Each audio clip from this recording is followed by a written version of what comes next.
So I'm Serene Rathilal, and today I'm going to be, normally on a Friday at 10:30, the CoE-MaSS hosts a seminar, but we've decided to change up things. And today we're hosting a panel discussion. And as you can tell, the title for today's panel discussion is Mentorship for Impact, Advancing African Women in Mathematical Sciences and Beyond. So I thought that to give you more context, before I would introduce you to the panelists, and before we engage in the discussion, I thought it would be good for me to tell you a bit more about what STEM Mentor is. So STEM Mentor was effectively born in 2022 at the University of Johannesburg. And ultimately, the aim of STEM Mentor is to support grade 12 learners, female grade 12 learners, pursue careers in STEM.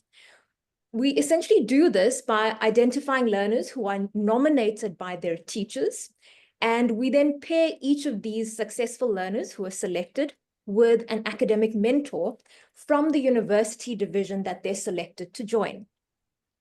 And once they enter the program and they're paired with their mentor, these learners then gain access to various programs, in the sense that they are targeted at helping them with their development and keeping them in the pipeline. So thus far, we've been running the program successfully for about 4 years, and we've expanded. I will tell you more about where we run shortly. But let me tell you more about what are the benefits, or what do the students get to experience when they join a program. So of course, they will have one-on-one mentorship meetings with their academic mentor. We also invite the learners to group check-ins, like you can see the screenshot of all of these bright smiles at a Zoom meeting, where we expose the learners to role models, female role models in these STEM subjects, so that they too can relate and see that they are women who have achieved in the fields that they aspire to now join. But beyond that, in addition to these online events, we also host physical programs.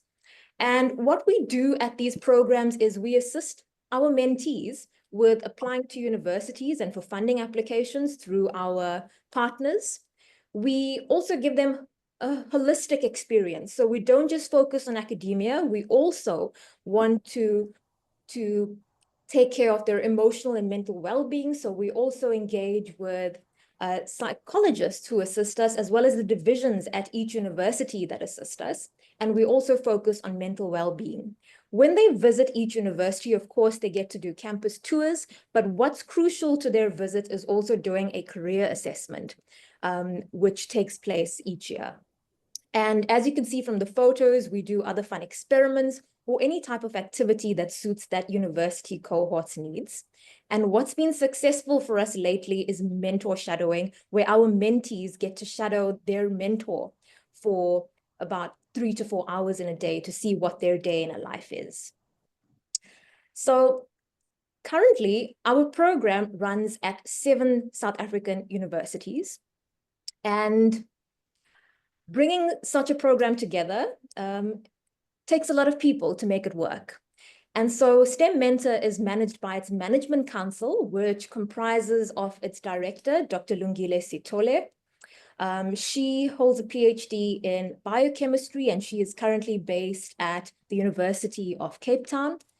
And more importantly, this includes the teams that also work at each of the 7 divisions we run at. Each university division is managed by a division manager, a mentee coordinator, as well as a mentor coordinator. And so I'll tell you more about where the program currently is. So currently the program, of course, runs at the University of the Witwatersrand, where the CoE-MaSS is based. We also have a division at the University of Johannesburg, and on each slide you will see the team members that help manage each division, all of whom are themselves inspiring women in STEM. We also run the program at Northwest University. This was launched this year, in fact. We also launched at the University of the Western Cape this year in 2025. We launched at Stellenbosch University in 2023. and we launched at the University of Cape Town in 2024. And our final division is at the University of KwaZulu-Natal, where we had also launched in 2023. The program is also supported very well to help us with all of our administration by our student assistants. And we're very proud because most of them are actually mentees from the program who then end up volunteering their time to give back. So in particular, on this meeting today that's joining us, I'm going to introduce you very shortly to Juwaria Patel. She herself has volunteered her time to give back to STEM Mentor by assisting us with some of the simple administrative tasks. So without further ado, I'd like to go on to the panel discussion, and I would like to introduce you to the panelists. So let me stop sharing. There we go. So I'd like to introduce you to our first panelist, and that is Casey Sparks. So Casey Sparks is the manager of the Center of Excellence in Mathematical and Statistical Sciences. She has served in this role since October 2023, and she has occupied various other roles in her career prior to this, including being the manager of the DSI NRF Center of Excellence in Strong Materials. So Casey, maybe if you want to give a wave, your video is spotlighted. There we go. We then also have joining us, as I've mentioned, Juwaria Patel. So Juwaria Patel is a mentee who joined our program, I believe, in 2023. She is now pursuing a BSc in Biological Sciences at WITS. So Juwaria, you could also give a hi. And then I'd like to introduce you to Neo Ndlovu. Neo is very kindly on a short, well, she's joined us despite having an exam this morning. So thank you, Neo. Neo is a mentee at Stellenbosch University. She's also a second-year student, and she's pursuing a BSc in Mathematical Sciences. And then I'd like to introduce you to Dr. Shavara Hansraj.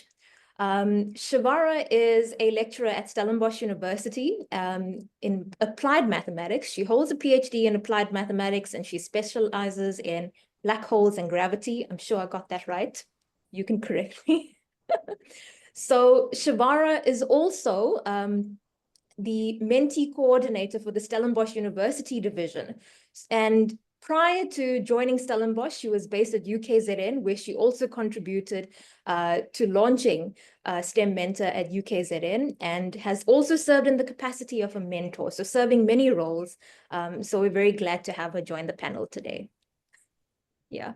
Shavara, you want to add anything? Oh, yes. I'll just quickly do a quick brag that I think I have a pretty much of a dual affiliation because the CoE-MaSS, of course, as a proud recipient of a PhD bursary that supported my doctoral studies, as well as have attended a number of conferences on gravity, differential equations, and symmetries, which have been supported by the CoE-MaSS. So it's really lovely to see their support for this very important initiative of the STEM Mentor program. Oh, no, that's great. Really the best of both worlds. All hats today. Yeah. So I thought I would jump in directly into the discussion. And I think I'm going to start off with our bright-eyed mentees. So I'm coming over to Juwaria and Neo. So maybe Juwaria, I'll start with you first. It's the same question that I'm going to be asking though. And so I wanted to know what inspired you to pursue a career in STEM, and how has mentorship shaped your journey?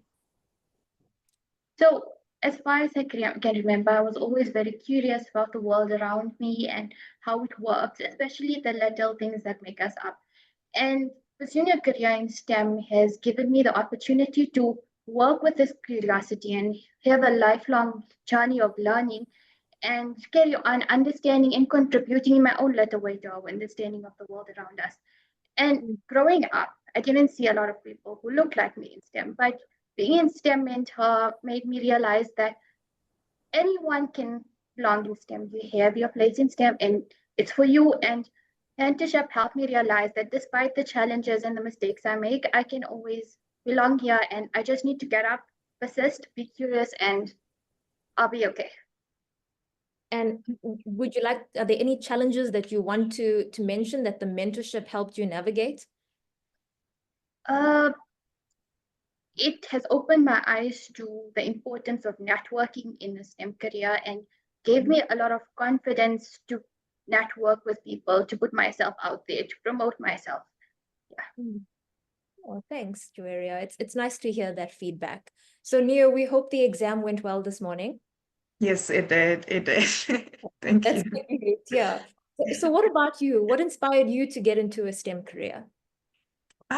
My journey into STEM honestly began with the love for mathematics. A love that wasn't clear or easy because I remember for majority of primary school and half of high school, I didn't really understand maths. You know, I remember in grade 7 there was this smart boy named Kevin who somehow understood maths the way most of us didn't. And I was curious, like, how is it that he was able to understand something that felt like a foreign language to me, you know? And so I decided to have a conversation with him and try to get some kind of formula to this math thing because I was, invested. And when I had the conversation with him, he told me that he practiced a lot and it wasn't really that hard. And it was the it's not that hard part that got me because I was like, if it's not that hard, then where does that leave me? You know? And so that just made me feel like maybe I wasn't capable of doing maths, and I kind of took a step back and stopped being curious. And that was until in grade 10 when I transferred schools and I got my maths marks after first term, and it was a distinction. I was excited. It was my first ever distinction in maths. And I was like, I called my mom, Mama, we made it. We one of the people who finally understand maths. But like shortly after it had died down, that excitement and the shock, I realized I didn't know how I did it. And I got scared because I'm like, oh, did I lose the formula just when I got it? What's going on? How did I do this? And second term came and I did it again and again and again. And that's when I realized that the reason I understood it now is because I enjoyed it. My passion for mathematics grew because I fell in love with it. And then when it came to applying to universities, I got accepted into the STEM mentor program, and that's when my mentor Karen helped me navigate my uncertainties when it came to maths. Because even though I knew I wanted to start with mathematics, I wasn't sure where that would take me. I didn't know what was my journey going to look like, and I was very confused. I was like, maybe it's not where I'm supposed to start. And that's when Karen explained that how her own journey wasn't as straightforward too, but one thing remained constant, and it was her passion for mathematics. And when I looked at myself, I'm like, that is the same for me too. And so through STEM Mentor and my mentor, I realized that even though I didn't know what my journey looked like, at least I knew where to start, and that's what I did. I started, and it's been great so far. Yeah. So you're enjoying first year and second year. Well, you're now in second year. So how's maths? Yes.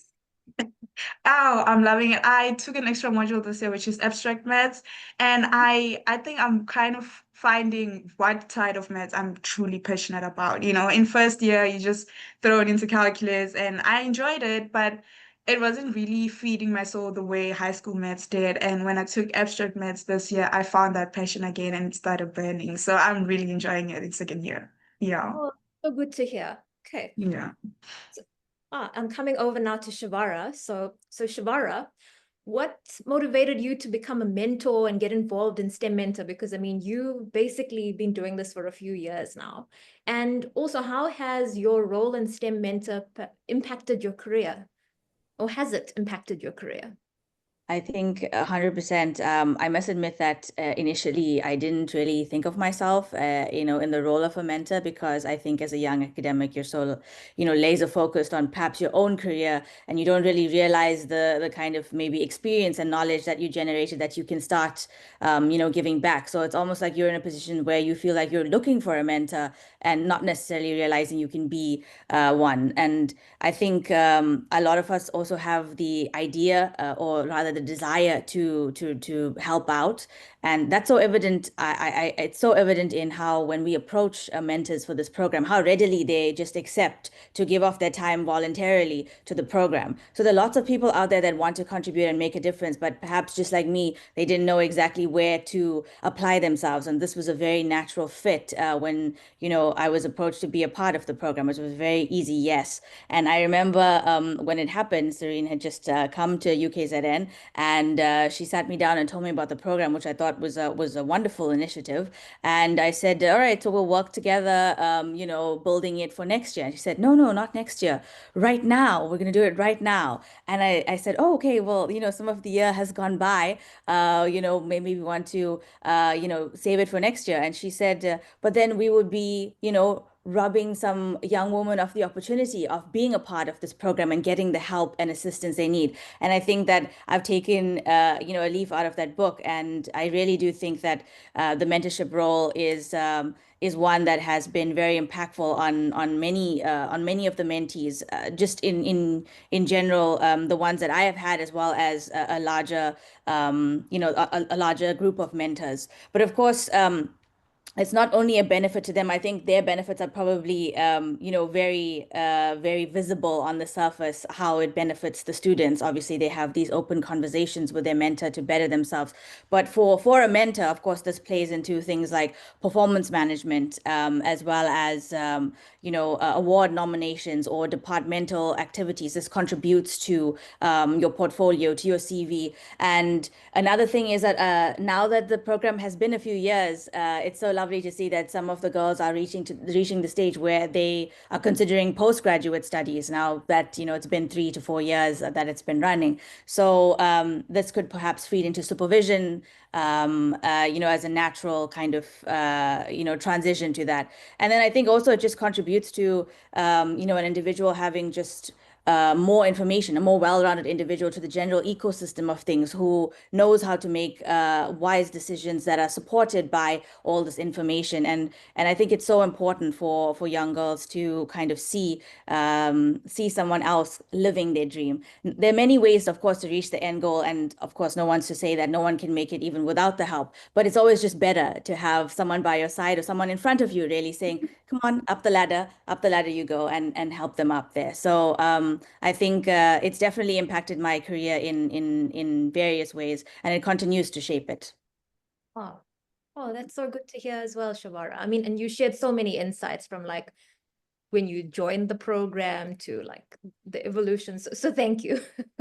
So now I want to also engage with Casey. And Casey, I think what we should be talking about now is STEM equity. What gaps in STEM equity does, for example, STEM Mentor, the CoE-MaSS, aim to address, and like why would mentorship be central to this role?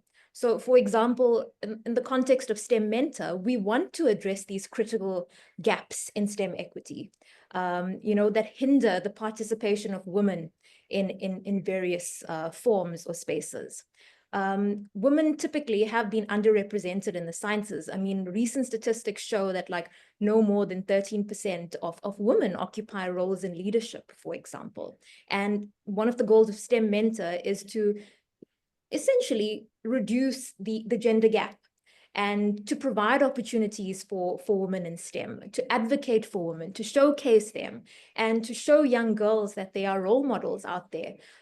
So I don't want to say too much, because I mean, I also want to hear what you have to say, Casey. So what would you like to add to that question? Thank you so much, Serene, and thank you for inviting me to be part of this panel. I think from the Centre of Excellence in Maths and Stats, and I'm just going to abbreviate that as CoE-MaSS, we are working diligently to actually bring that gap reduce that gap. And one of the programs we're very excited to be part of is, of course, STEM Mentor. We really believe that this is a significant step, taking young girls who are in the process of making their decisions, maybe are not quite clear on what they want to do, and exposing them to so many of the STEM careers that there actually are. And at the recent launch that we had at UJ, which was the UJ BITS launch of the STEM Mentor program, it was so wonderful seeing so many excited young girls wanting to find out more, wanting to pursue careers in STEM. And this is where we need to target it to the young generation so that they can build their careers. And I think from the CoE point of view, we try and get involved in not just STEM Mentor, but other programs. We've got a successful program that we started co-funding last year, which was the CoE-MaSS Olympiad program. Now, what this does is it targets, well, this particular program was focused on historically disadvantaged universities and training up their postgraduate students as well as their early career researchers to assist school learners. So in that training program, they would be trained on how to convey messages, mathematical messages, and the actual mathematics curriculum to school learners. And by doing so, you know, as Nayo said, for a long time, she didn't understand maths. So, and that's the case in many schools, especially in rural areas. So we really want to bring that mathematical passion to those young learners so that they can then they have the opportunities that they maybe didn't have before. And then another exciting program that we hope to be part of, we're putting in an application for community of practice in mathematics education. And what this will do is it will increase the research in maths education, but from a grassroots level. So taking it from very early childhood development, assisting parents as well. So not just the schools, assisting parents on how they can assist their very young children in the mathematics field, and then obviously going up through the school level. But as I say, from very early on, so it's early education. And we really believe that through these programs and then many other programs, we really want to bridge that gap. And mentorship in all of this is vital because even the postgraduate students were mentored in how to actually convey their message. The students that they work with are mentored to then develop their skill set. Because in so many, I know I'm focusing here on particularly mathematics, but in so many of the STEM careers, mathematics is a prerequisite. So we really want to create that passion and knowledge in the youth for mathematics. Oh, thanks, Casey. I think one of the things you also pointed out was you mentioned supervision, mentorship of the postgraduate students. And I think one thing that gets overlooked is that most people, or maybe it's not regarded that when a supervisor is supervising a postgraduate student, that often doesn't get regarded as mentorship. But to me, that is a form of mentorship at its very root, because you're providing guidance, etc. And so, yeah, there was a nice take to hear as well, because that's what it made me think about. Yes.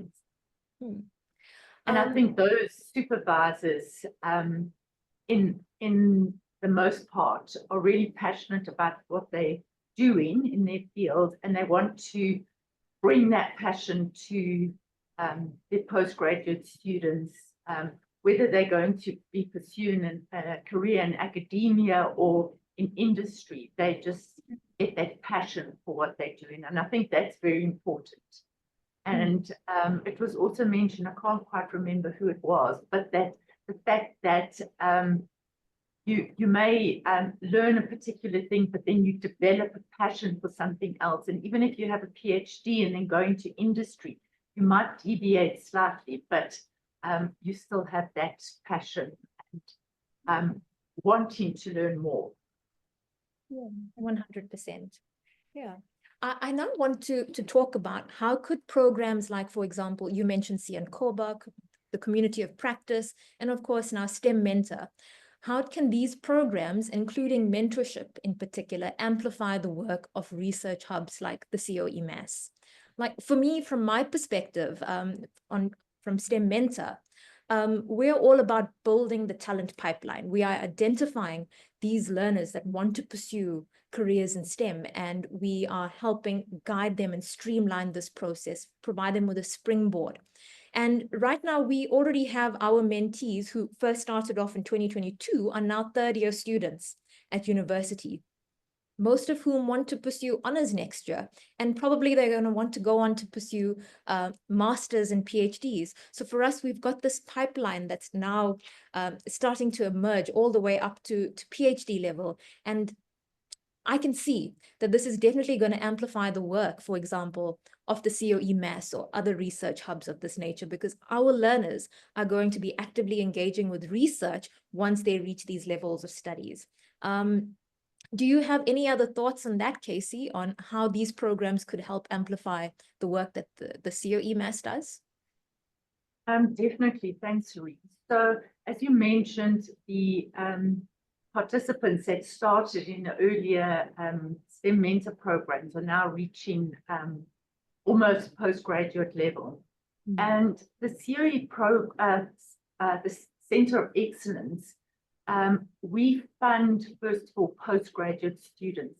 So unfortunately, our funding doesn't allow us to fund undergrad students. That's just one of our limitations set by the Department of Science and Technology and Science, Technology and Innovation. But once they have gone through their undergrad studies, we have scholarships available to students. And in our case, it's specifically in mathematics and statistics. So anything related to that. But let's just bear in mind that there are a lot of fields, not just, for example, an honors in applied mathematics. You could be doing an honors in geology, but it has a maths base. So anything that is founded in mathematics and statistics. So we have scholarships available from honors, masters and doctorate, of course. And then the CoE also funds some postdoctoral fellowships, so that after your PhD, you can stay in academia and really get to terms with your research, but still under supervisor or what we call a host when you are a postdoctoral fellow. So I think this whole thing of mentorship through all the stages, with your honors degree, although there's a lot of coursework involved, you still have a supervisor for your honors projects that will assist you and mentor you in that whole process. And I think as far as just the CoE is concerned, from a small core, what we also do is we try and mentor all our postgraduate students that we do fund. So we run research meetings where we have week-long, it's like a workshop stroke conference, where we bring all our students and fellows together and we give them additional skills. For example, how to enhance your research proposals, how to apply for funding if you're going to stay in academia, things like putting together a CV so that if you want to go into industry or into academia, you have a really great CV that you can put forward, because obviously your CV is always the first line of contact if you're going into a new environment. So that's where we also try and promote our mentorship from, you know, all ages. And then also to bear in mind that we fund a lot of early career researchers. So that's going after your PhD when you're in academia, for things like writing retreats and networking. So a researcher can network. And the basis of this is all mentorship. Oh, that's great. I mean, hearing about the annual research meeting, there's so many parallels between what the CoE-MaSS is doing with the postgrads that we also aim to achieve with our mentees when we host our online group sessions. And Shavara, I think maybe you could also speak more to having that experience with the CoE-MaSS, because you yourself would have attended an annual research meeting where you would have learned some of those soft skills. Do you want to comment on that? Yes, I think that was extremely beneficial at the point in my career. I think I attended the 2019 one. It was at the UP campus, and we spoke about so many things like that I hadn't even wrapped my head around, which I think is probably also what STEM Mentor does, kind of teach the young ladies to anticipate like the challenges or what decisions will come their way. At that time, I was very green on writing like research proposals and grant proposals and so on and so forth. But I think I definitely learned some soft skills through there, and some harder skills as well, in order to present my research in a more palatable way. We did an elevator pitch, a kind of experience where we had to summarize what we're doing research-wise in 30 seconds or less, kind of like an intro to ourselves and what we're about. And I do admit I do use that quite a lot when I walk into some of these rooms where they have like these really experienced guys, and instead of being shy in a corner, I know that I have a 30-second conversation that I could have with somebody that could draw them into what I'm about and what I'm interested in working on. That's always held me in good stead. So I think we also at STEM Mentor hope to instill the same confidence in our young girls as they move through the ecosystem, academic wise or even in industry. I think it's beneficial both ways, because it arms them to become more confident in what they're doing, as well as more confident in their decisions. There's very little room for maybe mystery, which I think we can all maybe feel more comforted about that. Or rather, I wish when I was at that stage that that I had something similar. So yeah, and I think also another thing is it helps kind of bring women together, especially on the mentor side. I didn't know that there were so many females at UKZN that were working when I was there, and I got a chance to meet them for the first time through the program, and have this base where we could just connect. And so the networking just happens immediately. It's almost like instinctive. And this is also happening among the mentees. They're going to go on and become many different things. We've had everything to, if somebody who wanted to study aerospace engineering, medicine, computer science, now they all have connections to each other. And in a way where perhaps they would have been, if they came into institutions, they would have just been in their stream and only seen people who have the same, who have the same career. But now they have a diverse network of people that they can rely on, but also collaborate with in future, since all of these fields are kind of meshing into each other as we go forward. So I think that these initiatives like STEM Mentor and CoE-MaSS will really drive and push this forward as we move on. So well said. I think I'm going to go over to the mentees now. What advice would you like to give to younger girls who might be hesitant to pursue a career in STEM? Should I go first? Sure, yeah. Okay.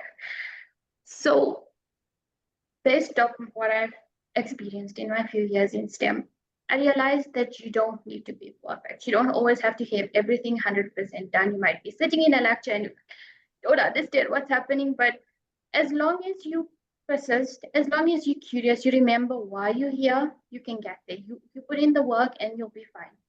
The challenges are there, but you have the support network. STEM Mentor is an excellent support network. Don't be afraid to use it. Don't be afraid to reach out, ask for help, collaborate, network. The community is already here, and don't be scared to try building your own community also. And STEM needs diverse voices. We need your opinions. So your opinion is also valid, and we need you here to make this research base more accessible and inspiring for everyone. Yeah. Oh, thanks, Joeria. Neo, what about you? With me, what I would say is don't let fear or self-doubt stop you from trying. For example, with myself in grade 7, I let the conversation I had with the smartest boy in class stop me from wanting to learn more about maths, and so that took me a bit back. But if I hadn't let that stop me, I would have, I don't know, even excelled further than I can possibly imagine. So when you have a passion for something, go for it, and everything else will just fall into place. Because STEM careers can feel very intimidating at first, but I mean, it doesn't mean you're not capable. It just means that you need to give yourself grace to learn and be curious, ask questions, and don't be afraid to start over when it doesn't make sense, because it does get to a point where you're like, I'm not sure what I'm doing. But as long as passion is there, I think it'll all fall into place. And the biggest advice that I have for y'all that I got from my mother is allow yourself to fall in love with the process and not just the results, because that's where the magic is. I feel like passion truly lies in actually going through the learning phase and struggling and falling and getting up, and not the results that come with it. The results is just extra, but the actual process of it is where your passion truly lies. So yeah, that's my advice. Oh, those are some wise words from your mom. Yeah. Shavara, on your side, what qualities do you think make a mentorship relationship successful? And do you think, well, rather not do you think, but how do you think institutions could scale such a mentorship model? I think obviously the inherent qualities of a mentor would be someone who is supportive, someone who's understanding, someone who is not judgmental. Of course, we all come from various backgrounds, and it's important to take those things into consideration. But I think a mentor also provides a kind of unbiased look into a mentee's life, because I think especially when our mentees are younger and in school, they don't have much access to unbiased opinions about the future, to really have those difficult conversations with, okay, how many hours am I going to spend in this field? What's the field work going to be like? Am I going to be required? What's the commitment like? So on and so forth. These are the conversations that they could have with their mentor. And I think from the discussions that I've had with some of the mentors when approaching them, it's always been a yes. However, they may say something like, I don't know if I'm a very people's person, or I'm not sure if mentorship is for me, or so on and so forth, which I completely understand. However, I think it's slightly larger than just about maybe personality. I think it's providing that environment for a student to have an open conversation about you, a real one, an honest one, where you can both have an exchange of ideas on how the rest of their trajectory is going to look like.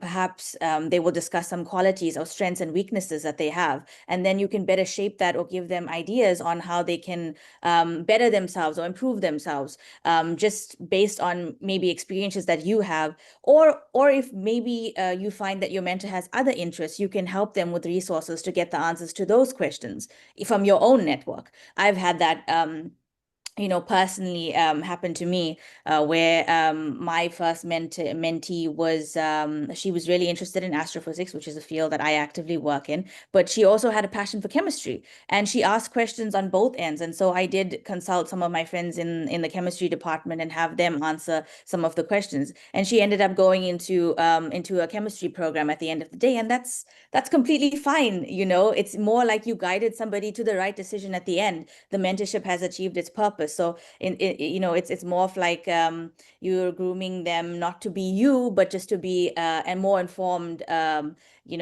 adult going forward. So I think that's also another thing, is there's no pressure in having them be just like you, or come into your field, or just be in academia or be in industry. It's about choosing what's best for them and equipping them on how to make their lives better, and working with their vision on what that looks like. And I think that's the best model for mentorship that even institutions can follow and help. And of course, if they haven't joined as nodes of STEM Mentor, we'd like to get in touch. So yes, call to action there. Of course, always have to have a call to action. I thought that as we wrap up our discussion, maybe each of us could touch on the following. Where do you see African women in STEM, or in the context of the CoE-MaSS in mathematical and statistical sciences, in the next 10 years?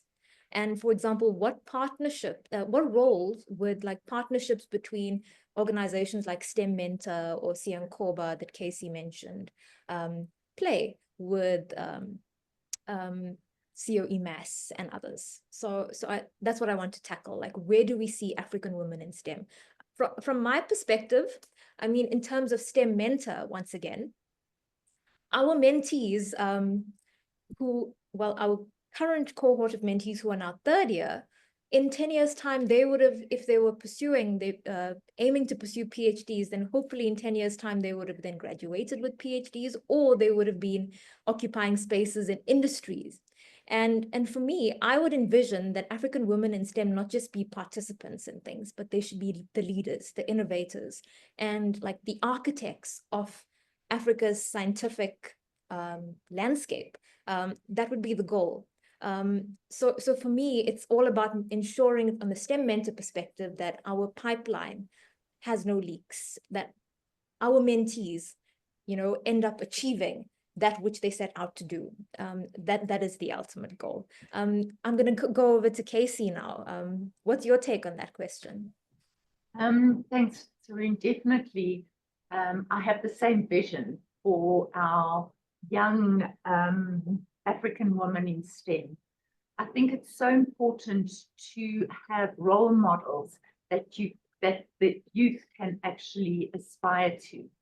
And there are various different programs that can assist in that. For example, we've got a big discussion point today, obviously STEM Mentor, but then we can also encourage the youth of today to participate in other programs. For example, there's the South African Women in Science and Engineering Network. There's the South African Women in Science Award, where we can have our youth applying, especially our young women applying to these, and really seeing the benefit or the results of all their hard work. And that in turn allows the younger generation to actually say, okay, I see this person, they've achieved this, I also want to do that. And a lot of these things are in academia. You see maybe your supervisor and you say, look, I'd really like to be a supervisor like my supervisor has been. Or it could be in industry. There's some really wonderful shapeshifters out there in industry that we can aspire to. And then I just want to highlight two very recent postgraduate students, that young women that have achieved something wonderful that our younger girls can aspire to. In 2022, Nomhle Ngwenya, at 25 years old, became the youngest academic or youngest student to obtain a PhD in science at the University of Witwatersrand. And she actually achieved going from honors straight to PhD, and was also the first African woman to do that, which is a wonderful achievement. And then just recently, and Serene, you would be aware of this, Shabani Naika became the youngest PhD graduate at the University of KwaZulu-Natal, your home. And at 26, she earned a doctorate in applied mathematics, which I think is an absolutely wonderful achievement. So when we've got our youth where they school leavers or undergraduate students, they've got role models like this to say, actually, I can do it. And even if I fail along the path, as long as I pick myself up and carry on and achieve what I want to achieve. So by setting the base basically at university, in 10 years' time, I really see African women in STEM really achieving huge milestones. Wow. Casey, I just want to also say that Dr. Shivani Naika is on the call with us today. So, and Okay. so Shivani, congratulations to you. Of course, we've been congratulating you for all. Definitely. And huge congratulations. And I want to also add that Shivani is a mentor in our program, of course, at the UKZN division. And she was also the recipient of the South African Women in Science Awards, was it last year? So very well done. I mean, it's just amazing.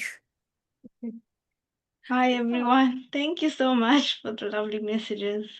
I know this is like impromptu, Shivani, but would you like to say anything to anyone's who's going to be watching this recording at a later point? Yeah. I think I would like to say to the young females out there who are really interested in going into the STEM field is that they should believe in themselves and they should reach for the stars. They shouldn't doubt themselves and just be positive. Although there may be challenges along the way, but you just got to believe in what you're doing and the love that you have for the career. Oh, thanks, Shivani. It's really, really been inspiring. And of course, I'm sure all of the mentees in our program and all of the young girls out there who's going to end up watching you are all rooting for you and want to know what you're going to do next. Thank you. So I think it's about time that we open up for a few questions from the floor. Whilst we're waiting for anyone to raise their hand or unmute and ask questions to the panelists, I also just want to take a moment to thank everybody for joining.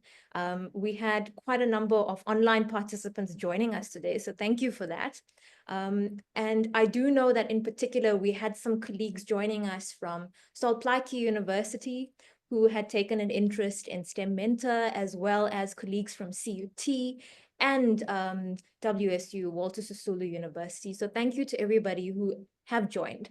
I'm just going to check if we have any questions in the chat. So we just have a question from Marissa. That's about the recording, but I'm sure, Marissa, that the CoE-MaSS will make it available on their YouTube channel. Yes, if I can answer that, in about 10 days, it will be available on our YouTube channel. So if you go to our website, you can see the link there. Serene, if I can come in, Diane, who's sitting here in the venue, has a question. I think she's going to come forward.